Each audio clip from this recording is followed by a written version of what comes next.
Hey everybody, it's Will back with another 5-minute, not really 5 minutes, review.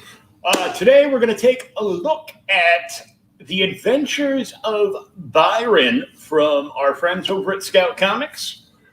And right off the bat, you can see that I am on the Scout Comics website. And the thing I like most about the cover that you can see in the red with the blue monster is it looks like an old school cereal box. So I love it. The synopsis is as follows. The Adventures of Byron are an all ages self-contained stories of Byron, Oswald, and Paxton, three monsters with different personalities who all rely on each other no matter what harebrained ideas each one has. It's always good to have your friends at your backs. This is true. And each of these monsters, Byron, Oswald, and Paxton, have just that. This all-ages story of three friends who just happen to be monsters with different personalities who are there to help each other out. Just quickly, we're going to scroll down the page. You can search this out online, The Adventures of Byron comic, and it'll bring you to the web page for this, or you can just go to scoutcomics.com/collections/adventures-of-Brian. And as you can see, the one that I was looking at, the cereal box, is actually right here, is the Adventures of Byron New York City Comic-Con Ashcan preview, which of course there was no New York City Comic-Con. Then there's the regular Adventures of Byron #1. There's a Scout Web Store exclusive cover. There's Adventures of Byron #1, self-published by Chris Hammer, the pink cover.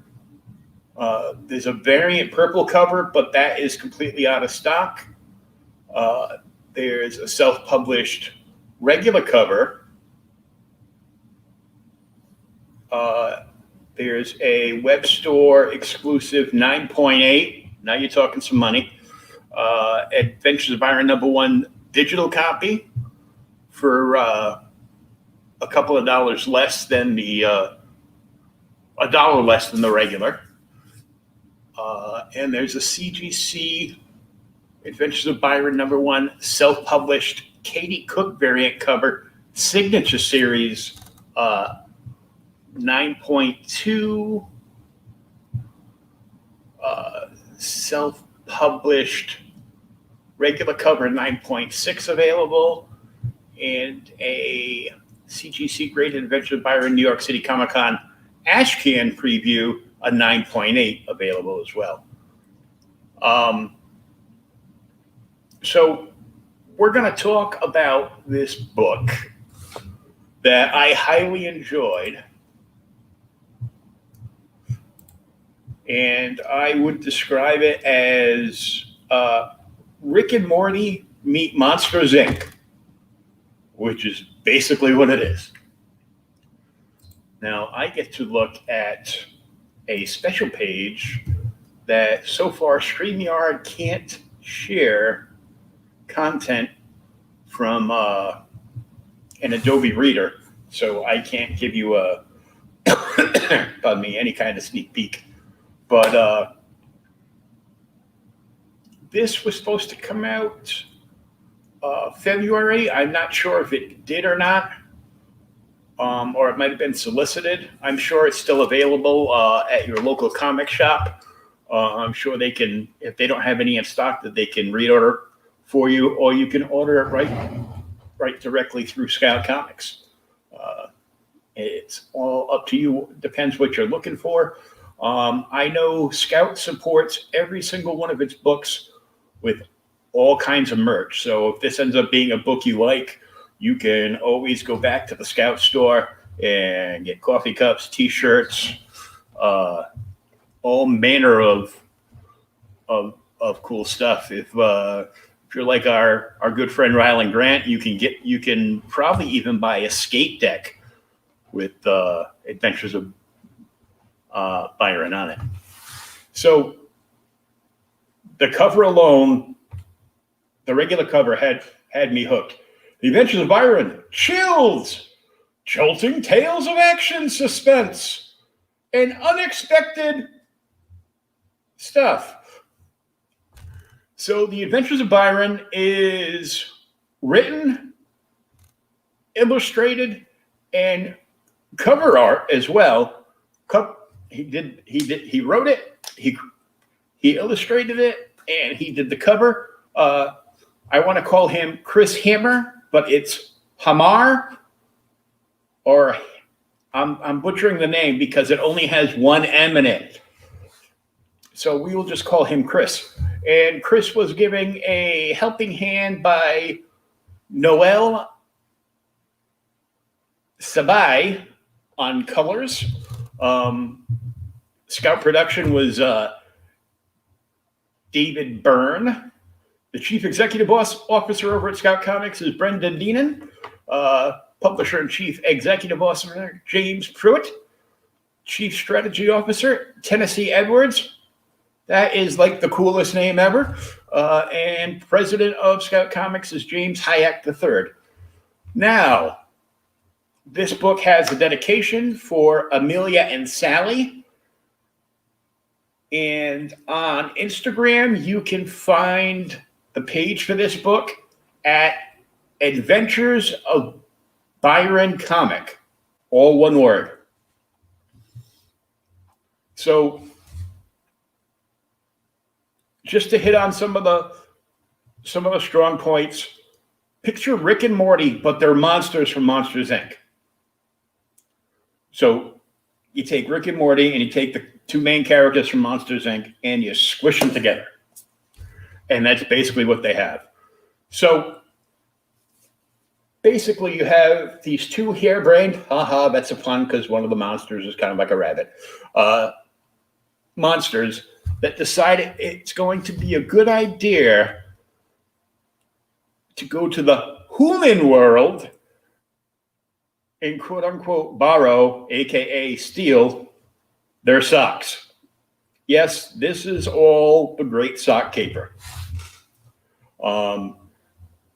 It goes hysterically wrong. It starts out like an old episode of like the Twilight Zone kind of thing in like, black and gray tone.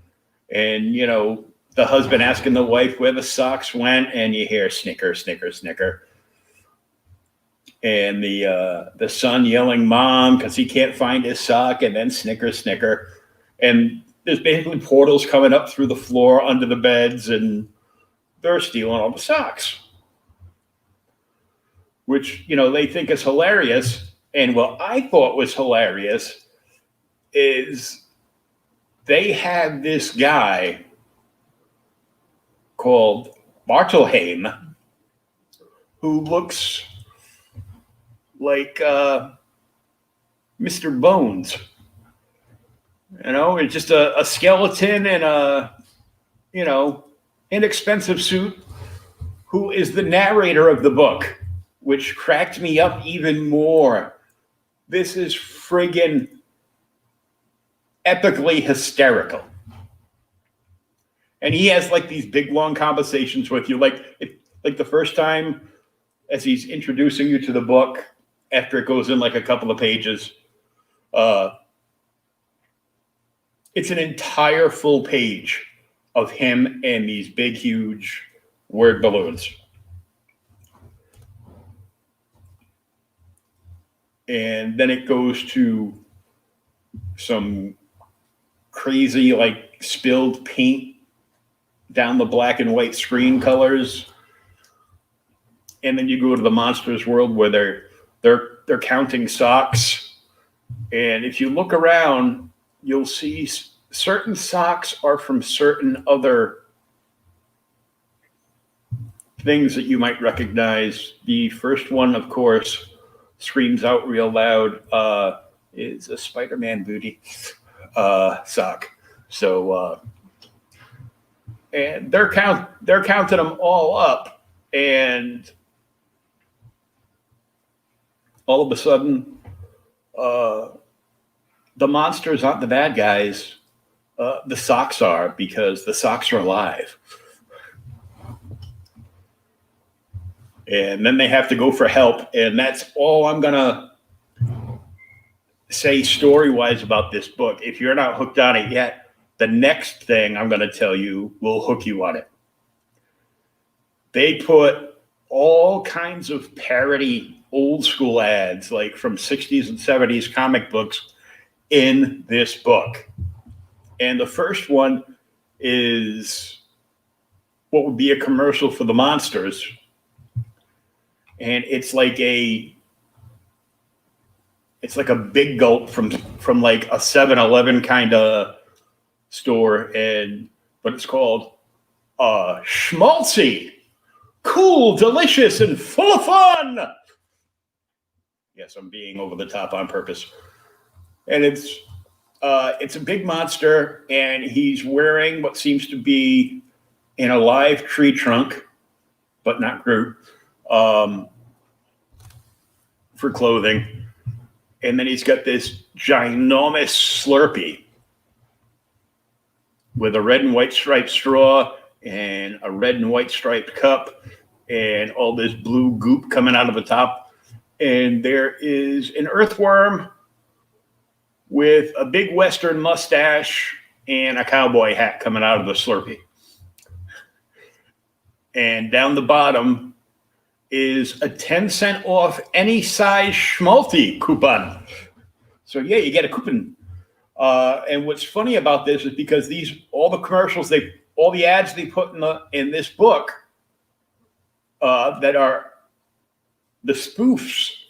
For example, the 10-cent off any size Schmaltzy, void where prohibited by law, 1 coupon per purchase.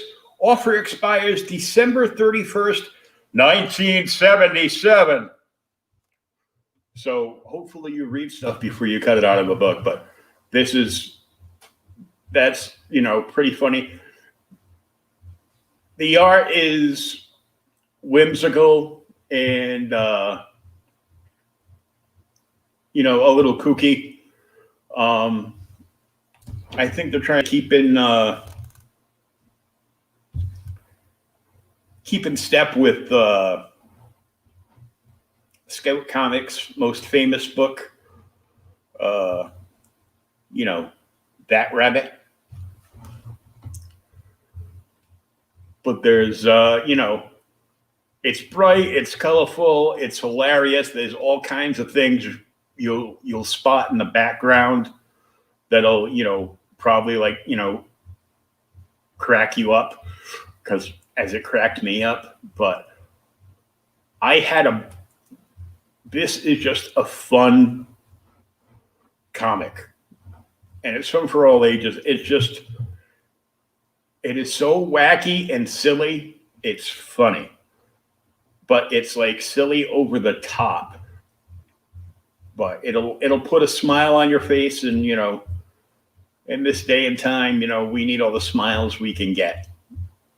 And there's a lot of stuff going on. You get some good character development, so you get an idea of who the 3 main characters are. And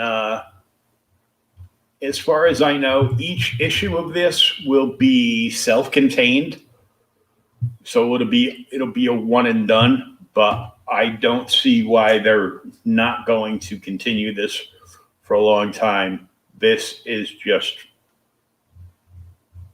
freaking amazing. It is so goofy. The next big full-page ad is, have fun. It's like magic. Amazing. Thrilling. Join the space parade with this great invisible helmet. Only $1.98. Your friends will rave. Sorry, no CODs. from Urban Pop Trading Corp. They did the whole thing. They did the whole coupon with the, cash check, money order, and the amount of my order amounts to $3 plus.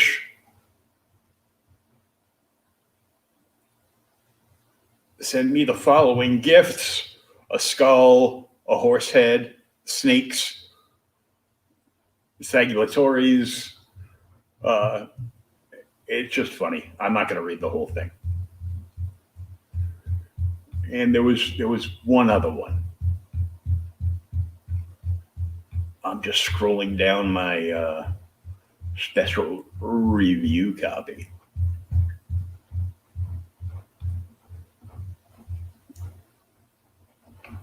And at the end, at the supposed end of the story, it splits a panel, diagonally in half, and you get "Welcome back, friends. Bartholomew is back." Pardon me. Afterthought, and he gives you he gives you a twisted moral of the story, and ends the book. And then there's another page that has an ad from Urban Pop Studios. Please give me a home at no cost. Your new real live miniature devil.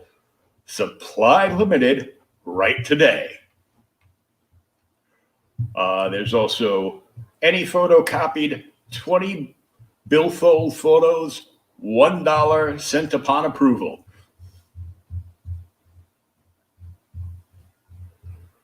And then there's just an ad for, the Scout Comics store. So it's scoutcomics.com/store if you want to check that out. And of course, the famous bunny I'm referring to is Stabbity Bunny. Yet again, another book that I was like, yeah. Stabbity Bunny, really? And then, it exploded, and I was like, oh, sad face. I do, however, have a special variant that I was given that is very cool. My buddy Mark and Jason got it to me, and our mutual friend Martin Dunn did the variant cover, and it is a homage to the Incredible Hulk #1. But it's Stabbity Bunny. So it goes from little Stabbity Bunny to great big gray monster bunny. I still have it. It's really cool. And I read it and enjoyed it. So that is that. So this is, if the counter in the corner is right, we've just passed the 5-minute mark, so I'm getting better at this because the first 5-minute review went to like 15 minutes. So my overall score for this book is a good solid 4. Highly enjoyable. If you want something that's going to make you laugh, make you feel good, it's a great all ages book because it's so goofy and silly. This is a great book for you. I highly recommend you check it out, and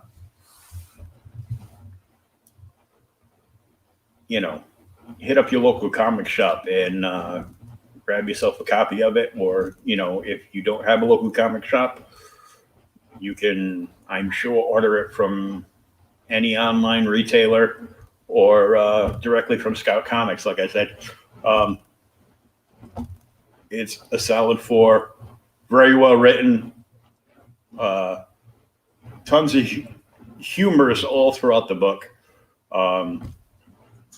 Like I said, it's so stupid, it's silly.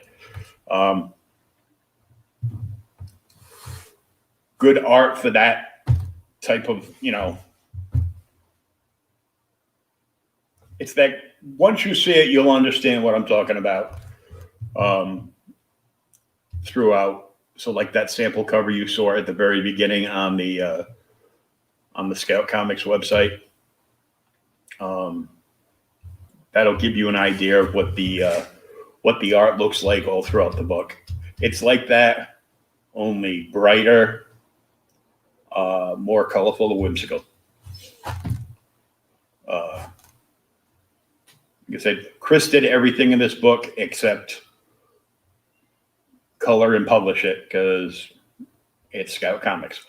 So make sure you take a look at this book. Grab yourself a copy. I'm sure you'll highly enjoy it. And thank you for joining me for another 5-minute review. If you're keeping track, tomorrow my buddy Andrew will be on, and he is going to do a Marvel Legends toy review on the new Moon Knight figure.